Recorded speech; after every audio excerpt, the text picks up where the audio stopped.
Агропромышленная выставка проводится ежегодно по решению правительства России. В этом году она 13-я по счету. «Золотая осень» – главный сельскохозяйственный форум и праздник страны.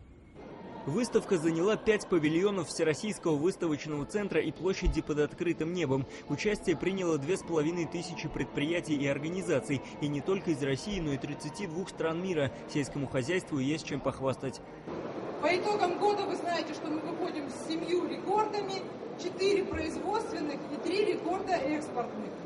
Регионы России, в том числе и Мордовия, были представлены в отдельном двухэтажном павильоне. Он, кстати, один из самых больших на территории бывшего ВДНХ. Очень приятно видеть, каких высот достигают наши соседи. Очень приятно наблюдать, какие замечательные стенды. Выставляется своеобразно и с изюминкой каждый регион. Поэтому впечатление очень хорошее.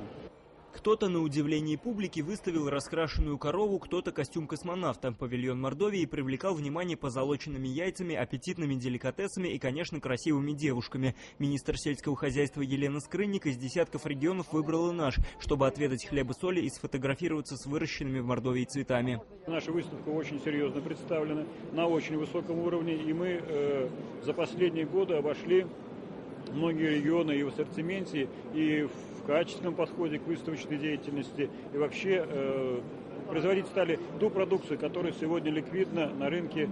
От Мордовии продукцию выставили 11 крупнейших предприятий отрасли. На стендах и витринах сладости, овощи, консервы, алкоголь, мясные, молочные изделия, шикарные охапки роз. Кроме того, несколько проектов республика представила на инвестиционном стенде. Сейчас идут переговоры, подходят инвесторы, и каждый день проходит не менее дюжины переговоров в плане привлечения инвестиций на территорию Республики Мордовия.